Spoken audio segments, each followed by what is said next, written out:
क्रोध एक दुश्मन, एंगर एन एनिमी।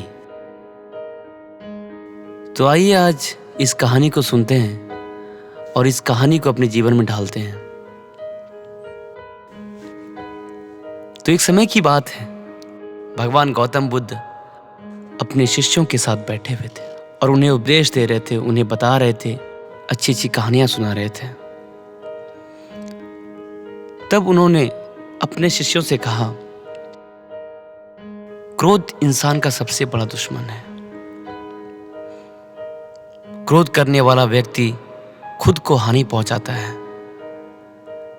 और साथ साथ दूसरों को भी हानि पहुंचाता है।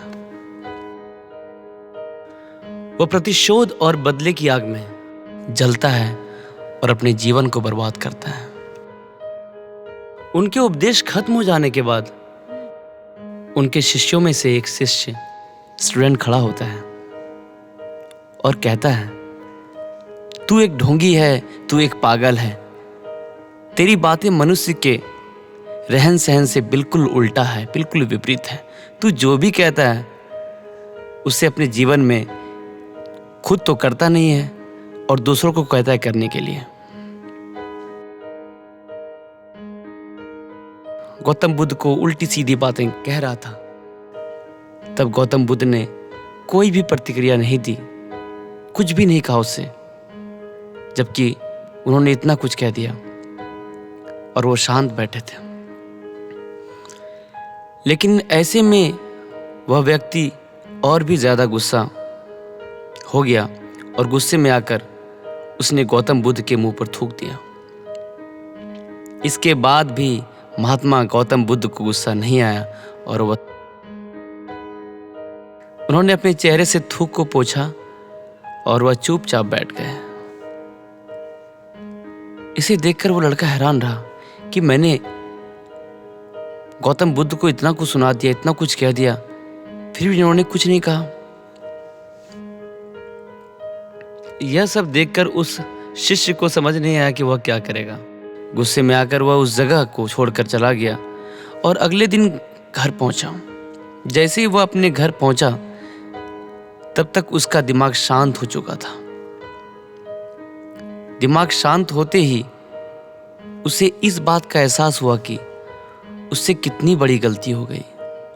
उसे पाप हुआ कि उसने बहुत बड़ी गलती की है। उसको मन में खुद आने लगा कि मैंने क्या कर दिया, मैंने अपने गुरु के साथ क्या किया। उनको लगा कि मैंने महात्मा बुद्ध का अपमान किया है। उनके मन में बहुत सारी बातें आने लगी कि ऐसा पाप मैं कैसे कर सकता हूं, मैंने बहुत बड़ी गलती कर दी है, मुझे जाकर उनसे माफी मांगनी होगी।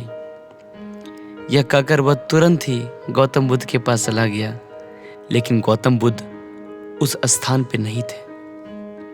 ऐसे में वह शिष्य जगह जगह भटक कर उन्हें खोजने लगा। मतलब उसको इतना एहसास हुआ कि मैंने क्या कर दिया, मैंने बहुत बड़ी गलती कर दी। वह पागल की तरह खोज रहा था कि गौतम बुद्ध कहाँ गए। तभी उसे महात्मा बुद्ध मिले और जैसे ही मिले वो लड़का, वह शिष्य, वह उनके पैरों पर गिर गया और कहने लगा, मुझे माफ कर दो, मुझे माफ कर दीजिए, मुझसे बहुत बड़ी गलती हो गई। मैंने आपका अपमान किया है, मैंने ये बहुत बड़ा पाप किया है। गुरुदेव मुझे माफ कर दीजिए, मुझसे बड़ा पापी कोई नहीं, मैंने पाप किया है। यह सब देखकर गौतम बुद्ध ने उससे कहा, शांत हो जाओ, क्या बात है, मुझे बताओ, तुम कौन हो? गौतम बुद्ध के पूछने पर शिष्य चौंक गया, अचंभित हो गया। वह सोचने लगा कि महात्मा बुद्ध मुझे कैसे भूल सकते हैं, मैंने तो उनका अपमान किया था। मन ही मन में सोचने लगा वो। यह सोचकर उसने महात्मा बुद्ध से पूछा, मैं वही शिष्य हूं जिसने कल आपका अपमान किया था और आप इतनी जल्दी मुझे भूल गए। तब महात्मा बुद्ध ने बहुत अच्छी बात कही, हमें कल की बातों को कल में ही छोड़ देना चाहिए। वह अच्छा हो या बुरा हो, उसके बारे में बार बार विचार नहीं करना चाहिए। मैं बीती हुई बातों को पीछे छोड़कर आगे चलता हूं। और ऐसा ही हम सब को भी करना चाहिए। महात्मा बुद्ध ने अपने स्टूडेंट, अपने शिष्य से कहा। महात्मा बुद्ध की यह बात सुनकर शिष्य और भी ज्यादा प्रभावित हो गया, और भी ज्यादा अचंभित हो गया, आश्चर्य हुआ उन्हें कि मैंने जिस गुरु को इतना कुछ बोल दिया, गाली दिया, थूक दिया, और वो कह रहे हैं कि मैं बिल्कुल नाराज नहीं हूं। और उनसे बोला, मैं आज से आपकी हर बातों को माना करूंगा, आपकी हर बातों पे चलूंगा मैं। तो दोस्तों, इस स्टोरी का मोरल क्या है? इस कहानी से हमें क्या सीख मिलती है? कि क्रोध करना इंसान के लिए सबसे खतरनाक है। यह मनुष्य का सबसे बड़ा दुश्मन है जो उसे बर्बाद कर सकता है। इसलिए मनुष्य को कभी भी क्रोध नहीं करना चाहिए। धन्यवाद। मैं अभी सूफी आता हूँ फिर एक नई कहानी को लेकर। कहानी अच्छी है। अगर ये कहानी आपको अच्छी लगी तो इस कहानी को अपनों के साथ शेयर करें, ताकि वो अपने जीवन में इस अच्छी विचार के साथ अपने जीवन में बदलाव ला सके।